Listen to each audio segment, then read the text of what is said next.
এটা সুন্দৰ সম্বন্ধ, শাহু আৰু বোৱাৰীৰ সুন্দৰ এটা সম্বন্ধ। আৰু যিটো সম্বন্ধ আজি আমাৰ সমাজত বিশেষকৈ মই দেখোঁ, মানে কল্পনাই কৰিব নোৱাৰা এটা সম্বন্ধ। আপোনালোকে নিশ্চয় অৱগত, ছ'চিয়েল মিডিয়াৰ লগত যিসকলে জড়িত, ফেচবুকৰ লগত জড়িত, ভুক্তভোগী মহিলাৰ উচুপনি বুলি এটা পেজ আছে। আৰু তাতে সেই পেজটোৰ যিগৰাকী অনাৰ খুৰীদেউ আৰু লগতে বোৱাৰী মৌ বৌয়েও সেই পেজটোত দুগৰাকী ভিডিঅ' বনাই ইতিমধ্যে আপোনালোকে গম পাইছে। মই সেই যে মৌ বৌ আৰু সেই খুৰীদেউৰ কথাকে ক'বলৈ আগবাঢ়িছোঁ। তেওঁলোকে যে শাহু বোৱাৰী, সেইটো কিন্তু আপোনালোকে তেওঁলোকৰ লগত থাকিলে বা তেওঁলোকৰ ভিডিঅ' চালে কিন্তু কোনোদিনে ধৰিব নোৱাৰি। আচলতে যিটো সময়ত শাহু বোৱাৰী বুলি কোৱাৰ লগে লগে এটা বেলেগ এটা ভাৱ হয় যে ক'ৰবাৰ পৰা অহা এজনী বোৱাৰী আৰু শাহু মাহী মাকৰ দৰে, তেনেকুৱা ধৰণৰ এটা মানে প্ৰত্যেকৰ ঘৰতে বা প্ৰত্যেক সমাজতে বুলি মই ক'ব বিচৰা নাই, তথাপিতো কিন্তু আমি সমাজভেদে আমি তেনেকৈ ধৰণৰ দেখিবলৈ পাওঁ। শাহু বোৱাৰীৰ লগত কাজিয়া, নহ'লে শাহুৱেকে বোৱাৰীয়েকক অত্যাচাৰ কৰে, নহ'লে বোৱাৰীয়েকে শাহুকৰ কথা নামানে, তেনেধৰণে বা শাহু বোৱাৰীৰ মাজত মতভেদ, তেওঁলোকৰ মাজত তেনেকৈ বিবাদ হৈ থাকে। তেনেকুৱা ধৰণৰ আচলতে সমাজৰ মাজত কল্পনা কৰিব নোৱাৰা এটা ছবি। প্ৰথমে আপোনালোকলৈ মই ভিডিঅ'টো আগবঢ়াইছোঁ, তেওঁলোকৰ ভুক্তভোগী মহিলা উচপনি সেই খুৰীদেউগৰাকীৰ ভিডিঅ'।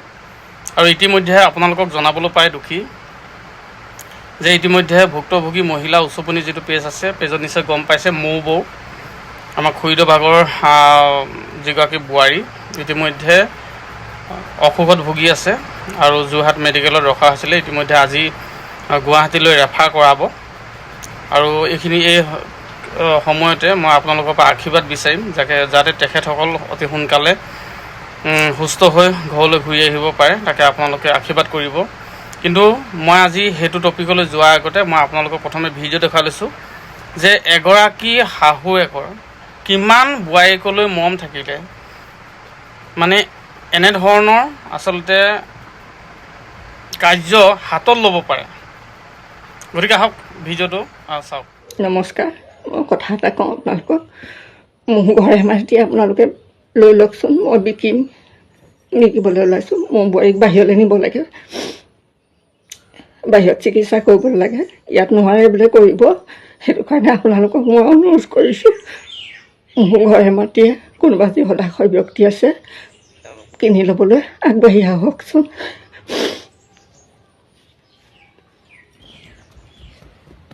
দিছোঁ কাটি কাপোৰ ঠুকুচা দি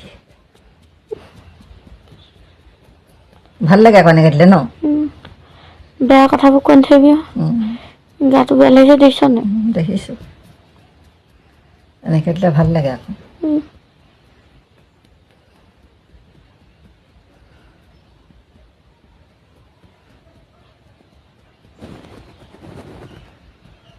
ছিং ছিং ঢপং ঢপং মায়ে হয়নে, তেনেকুৱা লাগে মূৰৰ বিষ হ'লে।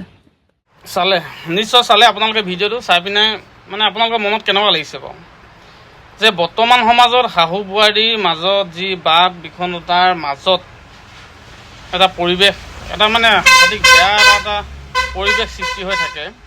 আৰু তাৰ মাজত এই যে শাহুগৰাকীয়ে খুৰীগৰাকীয়ে যে মৌ বৌ ভাগৰ অসুখৰ কাৰণে ভাল হ'বৰ কাৰণে তেখেতসকলে নিজৰ যিটো ঘৰৰ মাটি ভেটি, ঘৰে মাটিয়ে যিটো থকা মাটিকণ, সেইকণকো বিকিবৰ কাৰণে, উন্নত চিকিৎসা কৰিবৰ কাৰণে সেইখিনিও বিকিবলৈ কাৰণে ৰাজি হৈছে। লাগিলে আমি ফুটপাথতে থাকিম, কিন্তু আমি মানুহগৰাকী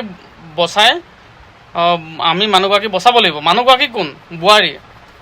আজিকালি যিটো পৰিৱেশ পৰিস্থিতি সঁচাকৈ আপোনালোকে মানে নাজানো, নিজৰ পিতৃ মাতৃ, কিন্তু কিছুমান পিতৃ মাতৃও কিন্তু নিজৰ পুত্ৰ পুত্ৰীৰ কাৰণেও কিন্তু এনেধৰণে মাটি বাৰী বিক্ৰী কৰি শেষ কৰি জীৱনটো বচাওঁ বুলি কোৱা কিন্তু মানে কম দেখোঁ। মানে আছে কিন্তু নোহোৱা নহয়, কিন্তু মই প্ৰায় মানে কম দেখোঁ। কিন্তু এগৰাকী বোৱাৰীৰ ক্ষেত্ৰত আপোনালোকে নিজে চিন্তা কৰি চাওক যে এগৰাকী বোৱাৰীৰ ক্ষেত্ৰত এগৰাকী শাহুৱেকে কান্দি কান্দি আপোনালোকে সহায় কৰক। আপোনালোকে কোনোবা যদি পাৰে কেনেবাকৈ আহি মাটিখিনি লওকহিচোন।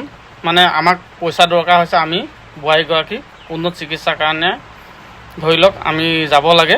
গতিকে আমাক মানে আমি মাটিখিনিকে বিকি দিব লৈছোঁ, যিটো ঘৰত তেওঁলোকে থাকে সেই থকা ঘৰটোকে বিকি দিব লৈছোঁ। গতিকে এই যে মানে যিটো পৰিৱেশ তেওঁলোকৰ সঁচাকৈ কিন্তু মানিব লাগিব। আৰু কিনো ক'ম, এনেধৰণৰ শাহু বোৱাৰী যিটো এটা তেওঁলোকৰ মাজত যিটো এটা মিলা মিছা, যিটো মৰম, অন্তৰৰ পৰা থকা মৰম, সেই মৰমটো মই কৈছোঁ তেওঁলোকে এটা আৰ্হি হিচাপে হৈ ৰওক। আৰু প্ৰত্যেক ঘৰতে তেনেধৰণে শাহু বোৱাৰী জন্ম হওক। প্ৰত্যেক শাহুগৰাকীয়ে ভাবক যে বোৱাৰীগৰাকী মোৰ উলিয়াই দিয়া ছোৱালীজনী যি ধৰণে বেলেগ এঘৰত পৰিছেগৈ, তেনেধৰণৰে এই বোৱাৰীগৰাকীও মোৰ নিজৰ ছোৱালী। আৰু সেই বোৱাৰীগৰাকীও ভাবিবলৈ লওক যে মই যিখন ঘৰত জন্ম হৈছিলোঁ সেইখন ঘৰ মোৰ নিজা নহয়। যাক মই এতিয়া মাক দেউতাক হিচাপে পাইছোঁ, যিখন ঘৰলৈ মোক আদৰি আনিছে সেইখনে মোৰ নিজৰ ঘৰ। গতিকে এয়াই মোৰ মা দেউতা।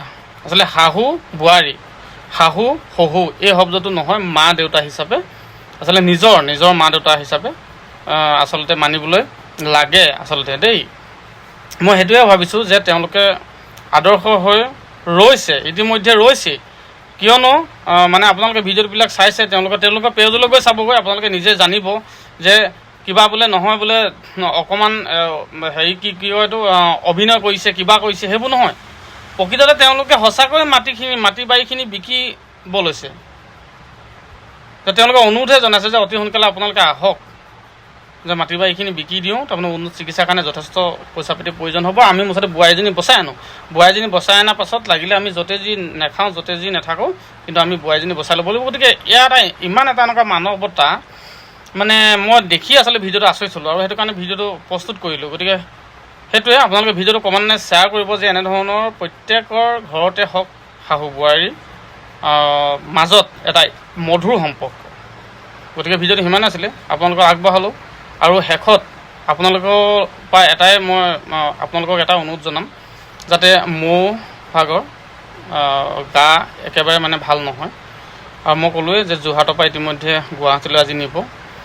আৰু সেয়েহে এই সুযোগতে মই আপোনালোকক ক'ব বিচাৰোঁ যাতে সকলোৱে একাজলি আশীৰ্বাদ দিব বুলি মই আশা কৰিছোঁ, যাতে বৌগৰাকী অতি সোনকালে সুস্থ হৈ ঘৰলৈ ঘূৰি আহিব পাৰে। মই ঈশ্বৰৰ ওচৰত প্ৰাৰ্থনা কৰিছোঁ বৌগৰাকীক যাতে সোনকালে সুস্থ কৰি ঘৰলৈ ঘূৰাই আনক, আৰু যি চিকিৎসা প্ৰদান কৰিছে সেই চিকিৎসাতে অতি সোনকালে সুস্থ হৈ উঠক। ধন্যবাদ। জয় অসম।